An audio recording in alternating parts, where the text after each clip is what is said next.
बंधु नमस्कार। तो कुंभ राशि वालों, कैसे हैं आप लोग? उम्मीद करते हैं महामाई मां बगलामुखी की कृपा और उनके आशीर्वाद से बहुत अच्छे होंगे। तो कुंभ राशि वालों, जरा ध्यान से समझिए। आपके हाथों एक बहुत बड़ी गलती हो गई है और ये गलती की कीमत आपको चुकानी ही पड़ेगी। यदि आपने समय रहते इस गलती को नहीं सुधारा तो आपका जीवन पूरी तरह से नष्ट और भ्रष्ट हो सकता है, बर्बादी की राह पर आगे बढ़ सकता है। अब ऐसा हम क्यों कहते हैं? ऐसा हम इसलिए कह रहे हैं कि आपकी कुंडली में, राशि में जो ग्रहों की स्थितियां हैं वे बेहद विस्फोटक और बेहद नकारात्मक बन रही हैं। इन ग्रह स्थितियों का यदि आपने सही तरीके से आकलन करते हुए अपने जीवन काल को एक रूपरेखा नहीं दी तो आप निश्चित तौर पर बहुत बड़ी चोट खा जाएंगे। जी हाँ बंधु, आज का यह कार्यक्रम आपके जीवन के उस पहलू को उजागर करेगा जहां आप कुछ ऐसी गलतियां अनजाने में कर बैठते हैं जिनके बारे में आपको पता तक नहीं रहता। फिर जब आपके जीवन में उन गलतियों के परिणाम आते हैं तो आप सोचते बैठते हैं कि आखिर आपके हाथों कौन सी ऐसी गलती हो गई जिसकी आपको सजा इस प्रकार से मिल रही है। मतलब कहने का यह है कि आज का यह कार्यक्रम आपके जीवन के उन काले सच को उजागर करेगा, उन गहरे छिपे हुए पहलुओं को उजागर करेगा जिनके बारे में आपको कोई अंदाजा तक नहीं है। इसी के साथ साथ आज के इस कार्यक्रम में हम आपके ही द्वारा पूछे गए कुछ ऐसे प्रश्नों को भी उठाएंगे और उनके समाधान भी देंगे जो कि एक बड़ी गलतियों को इंगित कर रही हैं। जैसे कि कुछ लोग ये पूछते हैं कि गुरुजी, आप कहते हैं कि शनिदेव के मंदिर में जहां मूर्ति स्थापित है उस मंदिर में नहीं जाना चाहिए क्योंकि शनिदेव की दृष्टि बकरी होती है। जब शनिदेव की दृष्टि किसी पर पड़ती है या शनिदेव की आंखें किसी के ऊपर पड़ती हैं तो उस व्यक्ति का जीवन वैसे ही बर्बाद हो जाता है, नर्क बन जाता है। तो अब यहाँ पर तो हमने कई बार ये गलती की है कि हम शनिदेव के मंदिर जा जाकर उनको तेल समर्पित करके आए, पूजा करके आए। तो अब ऐसे में इस गलती की भरपाई कैसे होगी? क्या अब हमारे जीवन में परेशानियां शनिदेव की वजह से आएंगी या हमें कुछ राहत मिल सकती है? कोई ऐसी विधि है जिससे छुटकारा मिल सकता है?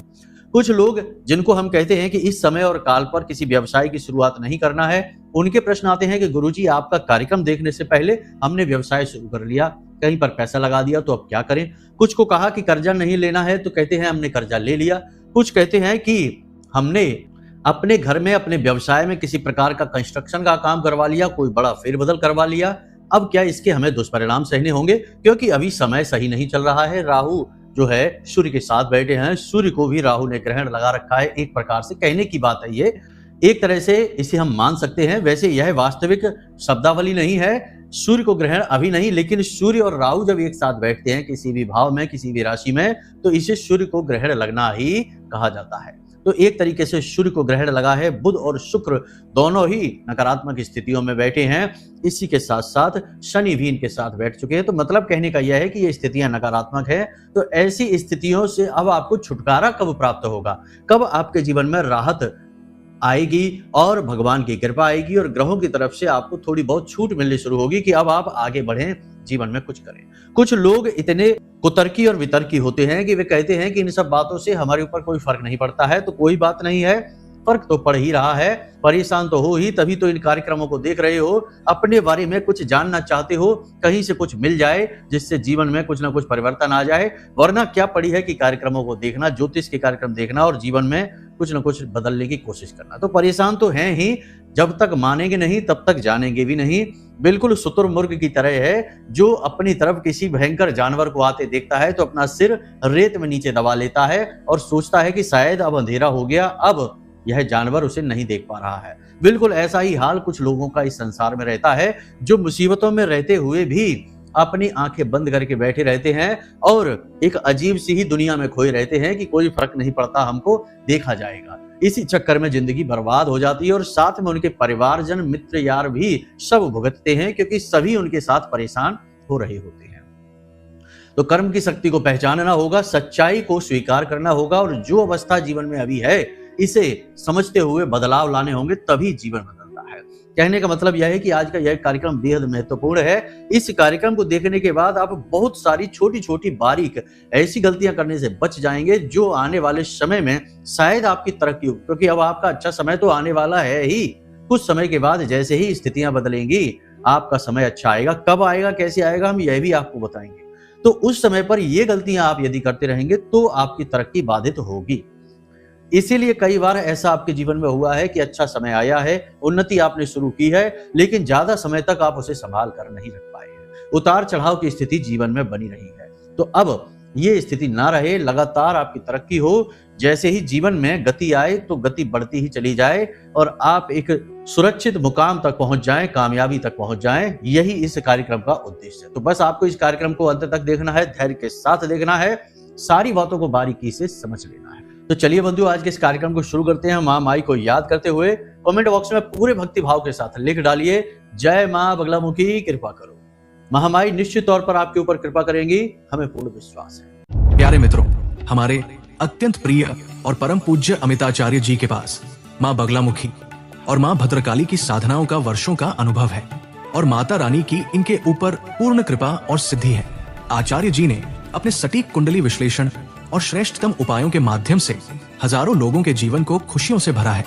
आचार्य जी का कुंडली विश्लेषण और उपाय करवाने का तरीका इतना अद्भुत है कि जीवन के हर एक दुख और कष्ट का कारण जड़ से ही समाप्त हो जाता है। फिर समस्या चाहे जैसी भी हो, कर्जा बहुत बढ़ गया हो, व्यापार चल नहीं रहा हो, बीमारियों में आप बर्बाद हो चुके हो, रिश्तों में प्रेम समाप्त हो चुका हो, या फिर नौकरी ही ना मिल रही हो, विवाह में देरी होती हो, कैसी भी समस्या हो, इन समस्याओं का कारण क्या है, कौन सी महादशा परेशान कर रही है, कौन सा दोष लगा हुआ है, सब कुछ आचार्य जी इतना सटीक बताते हैं कि वर्षों वर्ष के दुख कुछ ही दिनों में समाप्त हो जाते हैं।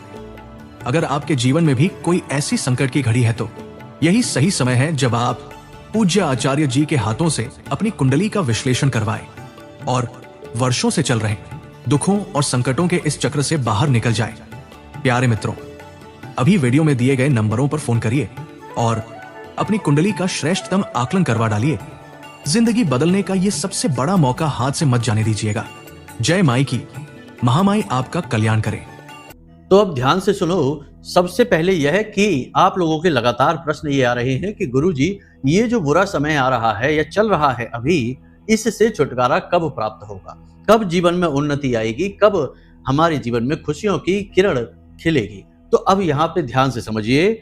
जैसे ही 14 अप्रैल गुजरेगा, यानी 15 अप्रैल से आपके जीवन में खुशियों की शुरुआत हो जाएगी। जो आपका नकारात्मक समय है उसका अंत होने की शुरुआत हो जाएगी।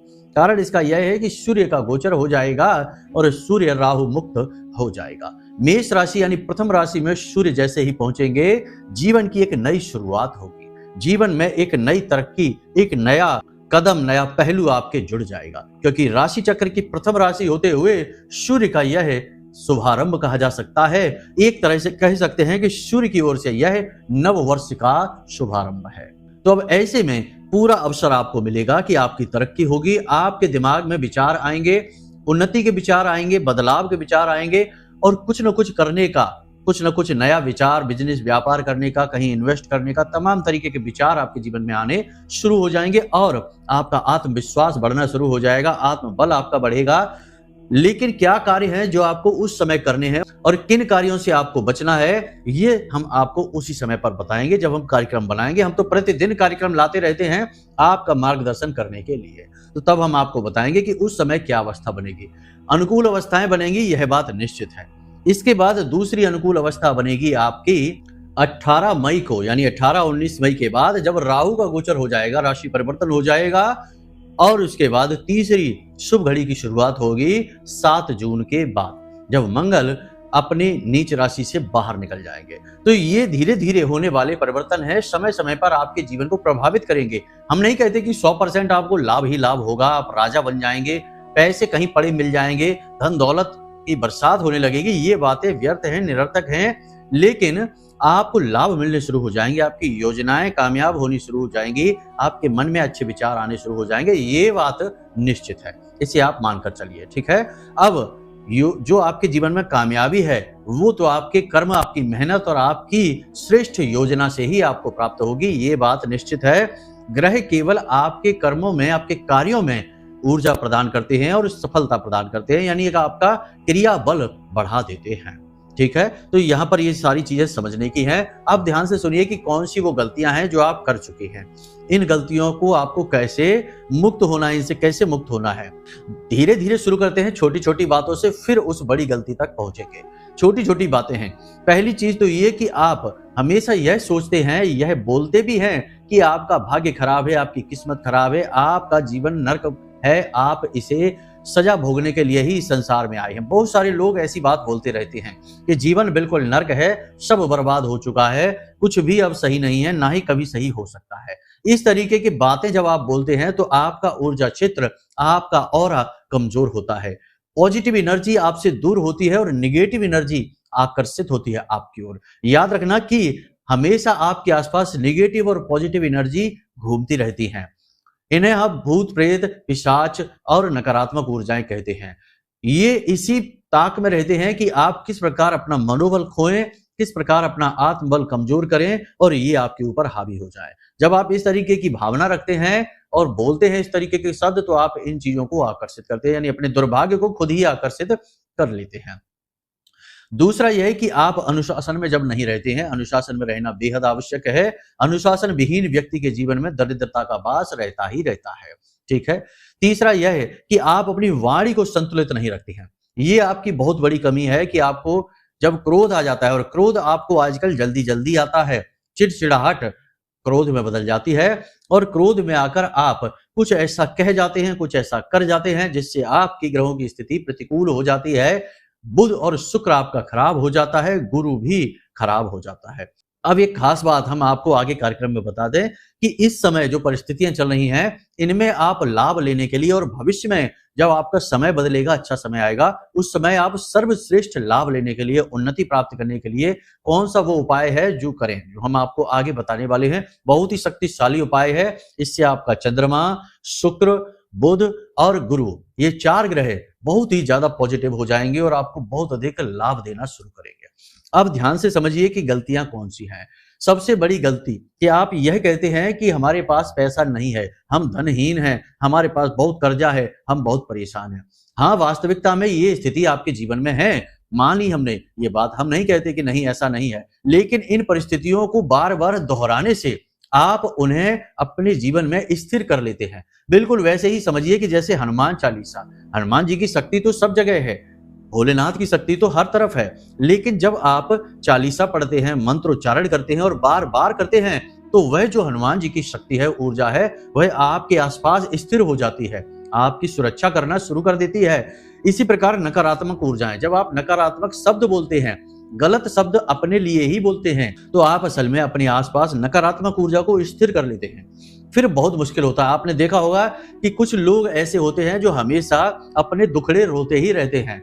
उनके पास चाहे कितना ही अच्छा व्यापार हो, धन दौलत हो, पैसा हो, लेकिन बाहर आकर वो अपने दुखड़े रोते ही रहते हैं, अपनी तकलीफें बताते ही रहते हैं। तो एक समय ऐसा आता है कि जब सचमुच में उनका सब कुछ चौपट हो जाता है और फिर उनके दुखड़े भी सचमुच के हो जाते हैं। कहने का मतलब यह है कि आपको स्थिति कैसी भी हो, हमेशा पॉजिटिव रहना है, कुछ अच्छा होने की आस अपने मन में रखनी है। जब तक सांस है तब तक आस है, ये अपना फार्मूला बना लीजिए। और उम्मीद को, आस को कभी तोड़ना नहीं है कि आज भले ही बुरा हो लेकिन कल अच्छा होगा। ये नहीं कहना है कि अब कब अच्छा होगा, अभी तक तो कुछ नहीं हुआ, आगे भला क्या होगा, ऐसा कुछ भी नहीं होता है। याद रखना कि जीवन में जब तक आपके नकारात्मकताएं हैं, तब तक आपने जो सकारात्मक कर्म करे हैं वे संचित हो रहे हैं, वे एक जगह एकत्रित हो रही हैं। जैसे ही जीवन से नकारात्मकता हटेगी, आपके संचित कर्मों का पूरा फल आपको एक साथ मिलेगा। इसीलिए कई बार आपने देखा होगा कि बहुत सारे लोग ऐसे होते हैं जो रातों रात बहुत अच्छी तरक्की कर जाते हैं। जीवन का एक लंबा पड़ाव 40, 45, 50 वर्ष की उम्र तक उन्होंने दुखों में बिताया, कष्ट में बिताया, संघर्ष में बिताया, लेकिन अचानक उनके जीवन में कुछ ऐसा हुआ कि उन्होंने कोई एक छोटा सा कार्य किया और उसमें उन्हें इतनी तरक्की मिल गई कि उसके बाद उनका जीवन राजाओं जैसा हो गया। पूरी की पूरी जीवन की दशा और दिशा ही बदल गई। तो ऐसा इसीलिए होता है। तो आप जो अच्छे कर्म कर रहे हैं, अच्छे विचार अपने पास रख रहे हैं, दान धर्म कर रहे हैं, पूजा पाठ कर रहे हैं, ये सब संचित हो रहा है।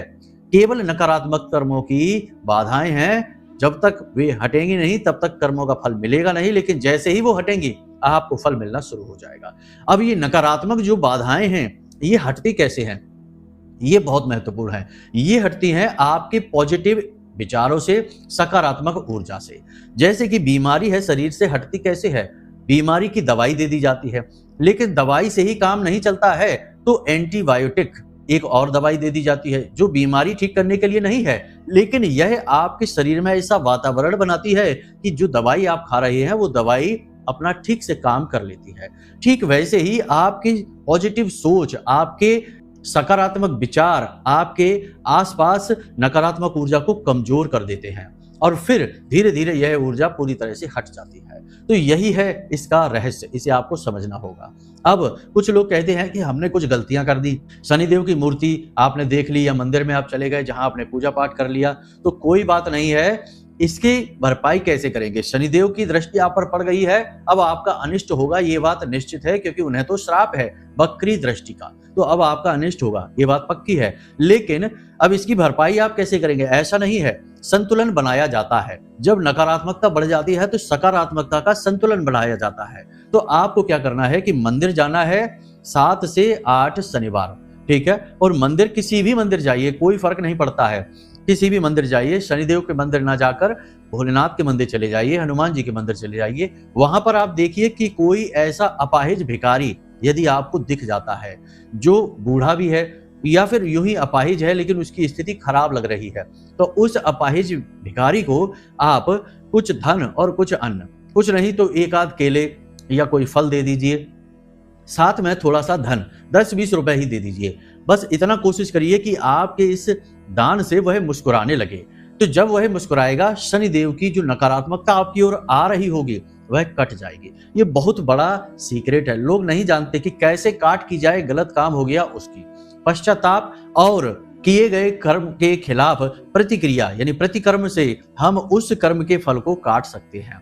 ये चीजें समझने की होती है। इसी प्रकार कुछ लोग ये कहते हैं कि उन्होंने कर्जा ले लिया है मना करने के बाद भी कि अभी अच्छा समय नहीं है, या फिर प्रॉपर्टी वगैरह ले ली है, तो इसका सबसे अच्छा तोड़ यह है कि यदि पैसे से जुड़ा कोई भी कार्य आपने कर लिया है और निषिद्ध समय में कर लिया है, राहु काल में कर लिया है, तो फिर आपको क्या करना है कि लगभग 7 दिनों तक यानी 1 सप्ताह तक प्रतिदिन मंदिर जाना है और मंदिर के दान पात्र में थोड़ा सा धन यानी 10-5 रुपए जितनी आपकी सामर्थ्य है उतना दान पात्र में चुपचाप डालकर चले आइए।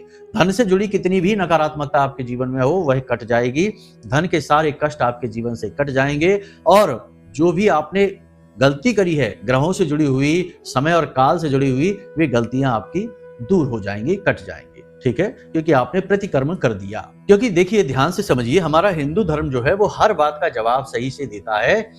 हिंदू धर्म में कहा गया है कि हर इंसान को अपनी कमाई का दशांश नहीं कर सकते तो एकांश दान अवश्य करना चाहिए। अब दान करने का विधान क्यों आया कि अपनी कमाई का दान क्यों करें? हमने तो मेहनत से कमाया है भाई, तो हम क्यों दान करें? कुछ लोग कह सकते हैं ऐसा। इसके पीछे यही है विधान कि धन कमाने के लिए लोगों को कभी कभी थोड़े नकारात्मक रास्ते भी चुनने पड़ते हैं, थोड़ा झूठ भी कहना पड़ता है। तो इस प्रकार से यह जो धन है हमारे पास आ रहा है, यह किसी न किसी प्रकार से नेगेटिव एनर्जी को भी लेकर आता है। तो यह हमारा नुकसान ना कर दे, हमारा विनाश ना कर दे, इस वजह से दान का विधान आया कि इसमें से कुछ हिस्सा दान कर दे।